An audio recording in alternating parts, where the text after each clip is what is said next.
Саумысыз, Илнур хәзрәт. Исәнмесез? Без менә Татар штабыннан килеп еттек ифтарга. Бик тәмләп ашадык. Шуңа күрә сезгә зур рәхмәтләр аның өчен. Һәм вот мы видели, что Гульнару наградили сегодня Яруллину. Подскажите, пожалуйста, расскажите нашим ребятам, за что дали награду. Хәерле кич, Рамазан шәрифләребез мубарак булсын. Бик зур рәхмәт килгәнегез өчен, бик зур рәхмәт шушылай бердәм безнең Мәскәү мөфтиятендә шушы өстәлләр артында бергә уртаклашып, утырып ифтарлар кылырга мөмкинчелек булган өчен шушы оештыручыларга Аллаһның рәхмәте яусын. Сезнең дә соравыгызга инде шул җавап.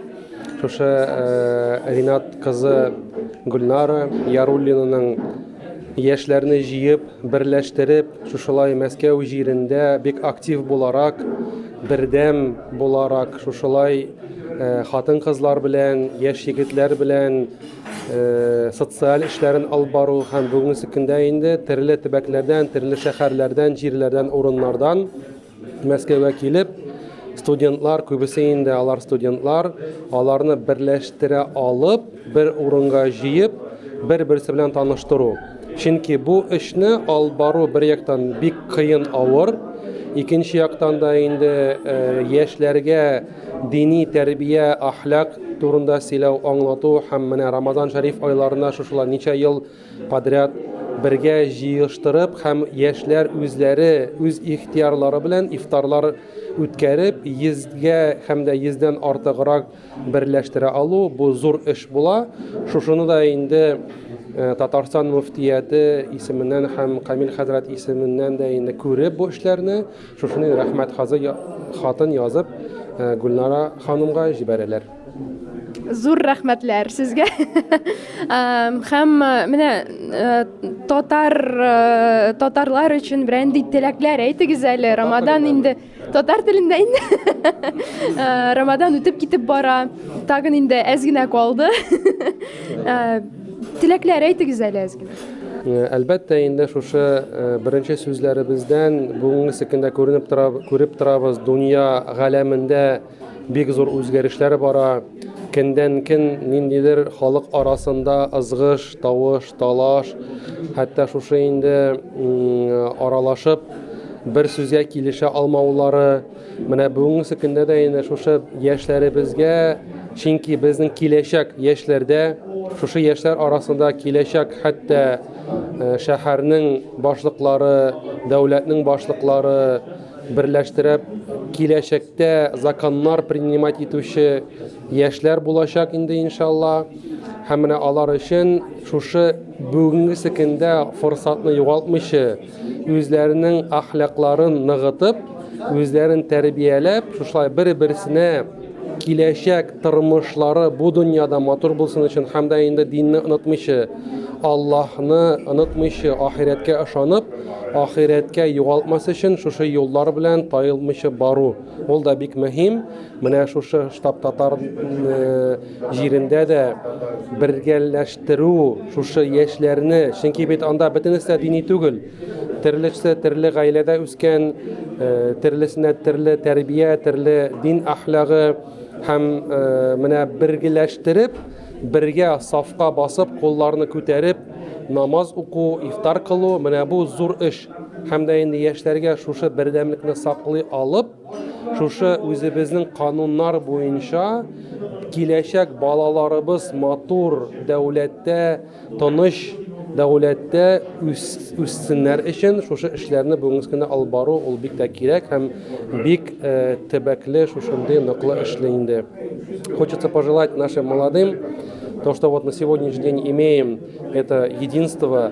Как мы видим, наши разные студенты и студентки, которые приезжают в Москву с разных регионов, Башкортостан, Татарстан, Саратовская, Самарская, Пензенская, Ульяновская области, с Поволжья, из других регионов Санкт-Петербурга, они вместе могут объединиться, вместе могут поговорить, пообщаться. И на сегодняшний день ту работу, которую проводит штаб татар, на самом деле она очень важна и актуальна.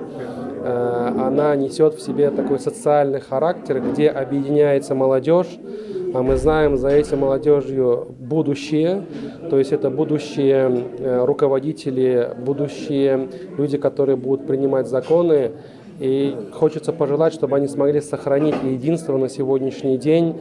И вот этот месяц Рамадан, конечно же, раскрывает многих ребят. И через призму религии ислама ребята, как парни, так и девушки, тянутся к мечетям, тянутся к таравих намазам, к объединенным ифтарам. И это очень радует, когда, как мы видим, то, что вот за последние 3-5 лет, когда приглашают в штаб татар, я сам лично присутствую, прихожу к ним, вместе общаемся, разговариваем, и на сегодняшний день видеть ту картину, как, допустим, за мной, за имамом уже не помещается даже в комнате, где мы читаем намаз, это очень радует. То есть с каждым годом все больше и больше ребят, которые становятся на путь религии, на путь намаза, на путь Корана, на путь ифтаров, на путь уразы, поставь месяц Рамадан. И, конечно же, пожелание это, чтобы, улучшая свой нрав в Рамадан, сохранить на будущие года, не только на года, конечно, на только этот месяц Рамадан, но и на всю жизнь, чтобы вот эта дружба, которая нас объединила, она пронеслась во всю жизнь. Потому что я наблюдаю, как на сегодняшний день в штабе татар наши татары, девочки, мальчики, то есть это мужчины, женщины, парни, девушки знакомятся, создают семьи, потом приглашают почитать никах, потом приглашают, чтобы сделать именно речение, и это очень радует, то, что вот так вот совместно по канонам религии, по сунне пророка, саллиллаху алейхи вассалям, есть место, можно сказать, светское место, где люди, собравшись, чтобы просто поговорить, пообщаться, и приглашают нас, хазратов, имамов, религиозных деятелей, для того, чтобы мы смогли рассказать об ахирате, о вечном мире, рассказать об исламе. Вам большое спасибо за то, что не оставляете этот путь и, сохраняя наши татарские корни, наши традиции на татарском языке, связав это с религией ислам, объединяйте людей. Бигрәк тә мөһим сүзләрне әйттегез. Сезнең ихлас күңелдән әйткән теләкләрегез өчен зур рәхмәтлебез. Һәм всем вам спасибо большое за то, что послушали нас. Ждем на ифтары в штабе татар. И вас, и наших студентов, ребят, татарскую молодежь. Спасибо вам еще раз большое. Вам спасибо.